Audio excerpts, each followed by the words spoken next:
உறையூர் கம்மாள தெருவில் ஒரு வீட்டு வாசலில் வந்து பொன்னனும் வள்ளியும் நின்றார்கள். கதவு சாத்தியிருந்தது. தாத்தா என்று கூப்பிட்டாள் வள்ளி.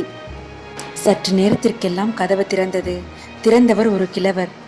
வா வள்ளி, வாருங்கள் மாப்பிள்ளை என்று அவர் வந்தவர்களை வரவேற்றார்.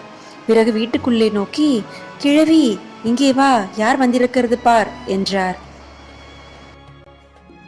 பொன்னன், தாத்தா உங்கள் பேத்தியை கொண்டு வந்து ஒப்பித்து விட்டேன், நான் கொஞ்சம் வெளியே போய்விட்டு வருகிறேன் என்றான். வந்ததும் வராததுமா எங்கே போகிறாய் என்று கிழவர் கேட்டார். மகாராஜாவை பார்க்க போகிறேன் என்றான் பொன்னன். மகாராஜா இப்போது அரண்மனையில் இல்லை, மலைக்கு போயிருக்கிறார், இங்கே வா காட்டுகிறேன் என்று கிழவன் அவர்களை வீட்டு முற்றத்திற்கு அழைத்து கொண்டு போனார். முற்றத்தில் இருந்து அவர் காட்டிய திக்கை எல்லோரும் பார்த்தார்கள். உச்சிப்பிள்ளையார் கோயில் தீபம் தெரிந்தது. அங்கிருந்து தீவர்த்திகளுடன் சிலர் இறங்கி வருவது தெரிந்தது. இறங்கி வந்த தீவர்த்திகள் வழியில் ஒரு இடத்தில் சிறிது நின்றன. அங்கே நின்று என்ன பார்க்கிறார்கள் என்று வள்ளி கேட்டாள். மகேந்திர சக்கரவர்த்தியின் சிலை அங்கே இருக்கிறது, மகாராஜா இளவரசருக்கு அதை காட்டுகிறார் என்று தோன்றுகிறது என்றார் கிழவர். அவர்கள்தான் இறங்கி வருகிறார்களே தாத்தா, உன் அரண்மனை வாசலுக்கு போகிறேன், இன்று ராத்திரி மகாராஜாவை இப்படியும் நான் பார்த்து விட வேண்டும் என்று சொல்லிக்கொண்டே பொன்னன் வெளி கிளம்பினான். கிழவன் அவனோடு வாசல் வரை சென்று ரகசியம் பேசும் குரலில், பொன்னா, ஒரு முக்கியமான சமாச்சாரம் மகாராஜாவிடம் தெரிவிக்க வேண்டும். மாரப்ப பூபதி விஷயத்தில் கொஞ்சம் ஜாக்கிரதையாக இருக்க சொல்லு, இதை ரகசியமாக அவரிடம் சொல்லணும் என்றான். மாரப்ப பூபதியை பற்றி என்ன என்று பொன்னன் கேட்டான்.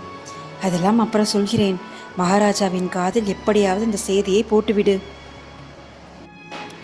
கிழவி விருந்தாளிகளுக்கு சமையல் செய்வதற்காக உள்ளே போனாள். பாட்டனும் பேத்தியும் முற்றத்தில் உட்கார்ந்தார்கள். திடீரென்று வள்ளி, ஐயோ தாத்தா, இதெல்லாம் என்ன என்று கத்தினாள். முற்றத்தின் ஒரு பக்கத்தில் உலைக்களம் இருந்தது. அதன் அருகில் கத்திகளும் வாள்களும் வேல்களும் அடுக்கி வைக்கப்பட்டிருந்தன. அவைகளை பார்த்துவிட்டு தான் வள்ளி அவ்விதம் கூச்சல் போட்டாள். என்னவா, வாளும் வேலும் சோளமும் தான், நீ எங்கே பார்த்திருக்க போகிறாய்? இதெல்லாம் என்னத்திற்கு தாத்தா? என்னத்திற்கா? கோயிலில் வைத்து தூப தீபம் காட்டி கன்னத்தில் போட்டுக்கொள்வதற்காக. கேள்வியை பார், கேள்வியை. தேங்காய் குலை சாய்ப்பது போல் எதிராளிகளின் தலையை வெட்டி சாய்ப்பதற்கு வாள், பகைவர்களின் வயிற்றை கிழித்து குடலை எடுத்து மாலையை போட்டுக்கொள்வதற்கு வேல். தெரிந்ததா என்றார் கிழவர். ஐயையோ, பயமாயிருக்கிறதே என்று வள்ளி கூவினாள். இன்னும் கொஞ்ச நாள் போனால் இந்த நாட்டு ஆண் பிள்ளைகள் கூட உன்னை போலதான் ஆகிவிடுவார்கள். வாளையும் வேலையும் கொண்டு என்ன செய்வது என்று கேட்பார்கள். வள்ளி, இதை கேள். என்னுடைய பாட்டன் முப்பாட்டன் காலங்களிலெல்லாம் எப்படி தெரியுமா? அப்போது கொள்ளு பற்றையிலெல்லாம் வாளும் வேலும் சூலமும் செய்த வண்ணமாய் இருப்பார்களாம். ஒவ்வொரு பட்டணத்திலும் கம்மாள தேர்தான் எப்போதும் ஜே ஜே என்று இருக்குமாம். ராஜாக்களும் ராஜகுமாரர்களும் சேனாதிபதிகளும் கம்மாளனை தேடி வந்து கொண்டிருப்பார்களாம். என் அப்பன் காலத்திலேயே அதெல்லாம் போய்விட்டது. ஆஹா, இந்த கைகளிலே மட்டும் முன்னை போல் வலிவிருந்தால் 20 வருஷத்துக்கு முன்னாலே இந்த யுத்தம் வந்திருக்க கூடாதா என்றார் கிழவர். சரியாய் போச்சு தாத்தா, இவருக்கு நீ புத்தி சொல்லி திருப்புவாயக்கும் என்றல்லவா பார்த்தேன். யுத்தத்துக்கு போகணும் என்று இவர் ஓயாமல் சொல்லி கொண்டிருக்கிறார். பொன்னனா? அவன் எங்கே யுத்தத்துக்கு போக போகிறான் வள்ளி? பொன்னனாவது உன்னை விட்டு விட்டு போவதாவது?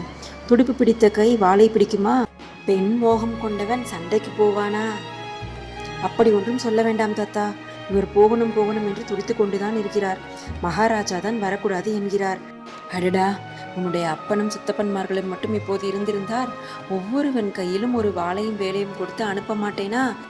எல்லோரையும் ஒரே நாளில் காவிரி அம்மன் பலி கொண்டு விட வேண்டுமா என்று சொல்லிக்கொண்டே கிழவன் பெருமூச்சு விட்டார். வள்ளிக்கு அந்த பயங்கரமான சம்பவம் ஞாபகம் வந்தது. மீண்டும் சந்திப்போம் அடுத்த பார்த்திபன் கனவில்.